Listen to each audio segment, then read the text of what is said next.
안녕하세요. 네, 친절 운동 정보입니다. 오늘은 많은 분들이 오해하고 있는 대사량에 대한 이야기를 해보려고 합니다. 대사량이란 우리 몸에서 심장이 뛰거나 음식 소화와 같이 생명을 유지하기 위해서 필요한 기초 대사량과 근육을 사용하여 필요한 움직임을 만들어내기 위해서 필요한 활동 대사량을 합쳐서 대사량이라고 합니다. 여러분들도 살을 빼기 위해서 이 대사량을 늘려야 된다는 이야기는 한 번 이상은 들어보셨을 거예요. 상식적으로 몸에서 사용된 에너지가 많아지면 당연히 살이 많이 빠지겠죠. 하지만 생각보다 우리 몸은 그렇게 단순하지 않아요.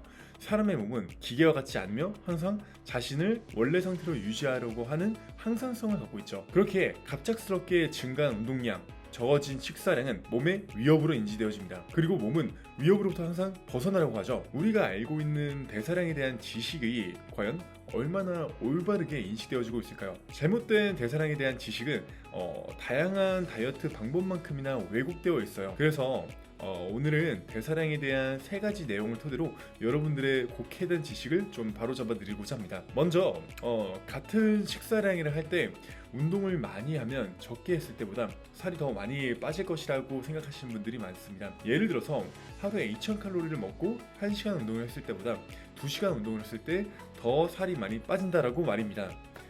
상식적인 생각으로 당연히 운동을 많이 하면 살이 많이 빠지는 것이 아니냐 생각하기 쉽겠죠.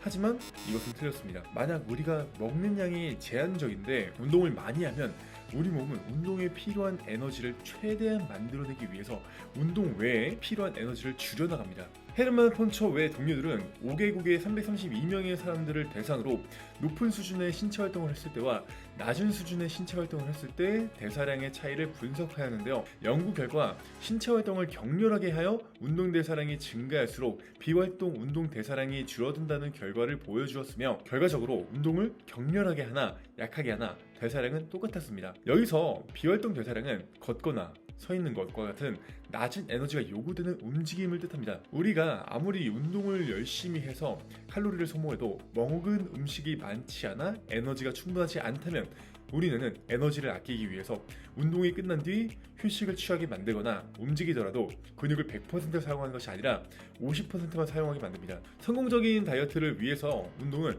장기간 적절한 강도로 하는 것이 중요하지 한 번에 너무 큰 운동량을 소화하는 것은 효율적이지 않아요. 다음으로 기초대사량이 높으면 살이 더 잘 빠지는가에 대해서도 한번 의문을 가져봐야 합니다. 기초대사량을 높이기 위해서는 대부분의 분들이 아시다시피 근육량을 늘려야 됩니다. 하지만 근육량이 1kg 늘 때마다 기초대사량은 10에서 14칼로리 정도 증가합니다. 운동을 해보신 분들은 알겠지만 근육량 1kg 늘리기가 쉬운가요? 그렇지 않죠?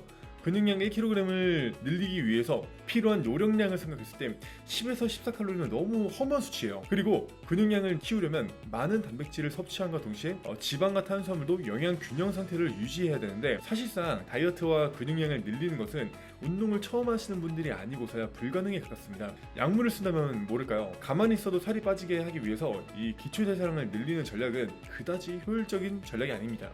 세 번째는 소화 대사량을 신경 써야 한다입니다. 우리 몸 대사량 중에 10%가량을 차지하는 것이 바로 소화 대사량입니다. 이 소화 대사량은 우리가 어떤 음식을 먹느냐에 따라 사용되어지는 에너지 양이 달라지죠. 소화하기 쉬운 단순한 음식들인 가공식품들은 탄수화물의 분자 구조가 위장이 흡수하기 좋은 형태이기 때문에 소화하는데 에너지가 많이 필요치 않습니다. 그에 반해 가공되지 않고 탄수화물의 분자 구조가 복잡하여 위장에서 흡수할 때 오래 걸리는 원재료 그대로의 식품들은 에너지가 많이 필요하죠. 따라서 소화대사량을 높이기 위해서는 가공이 많이 된 음식을 먹는 것보다는 원재료 그대로의 식품들을 먹는 것이 좋습니다. 뿐만 아니라 가공된 음식은 가공되지 않은 음식을 먹을 때보다 500칼로리 이상 더 많이 섭취하게 된다는 연구도 있습니다. 다이어트 하시는 분들이 참 여러모로 어려움이 많으실 거예요. 이미 마시는 음식에 길들여진 혀와 한 달에 10kg 감량하는 법 같은 자극적인 정보들이 여러분들을 혼란스럽게 하죠. 하지만 현대의학 기술이 비약적으로 발전하지 않는 이상 다이어트의 왕도는 없습니다. 다이어트를 하기 위해서는 장시간 적절한 운동을 하고 좋은 음식을 먹어야 해요. 급하게 마음을 먹고 심하게 운동하거나 극단적으로 식이 조절하면 요요 현상이 와서 오히려 다이어트를 하기 전보다 살이 더 많이 찌는 아이러니가 발생하기도 합니다. 여러분의 몸은 기계가 아니라는 것을 알아야 합니다. 변화를 주기 위해서는 극단적인 방법이 아닌 살살 어루어 달래는 방법이 필요합니다.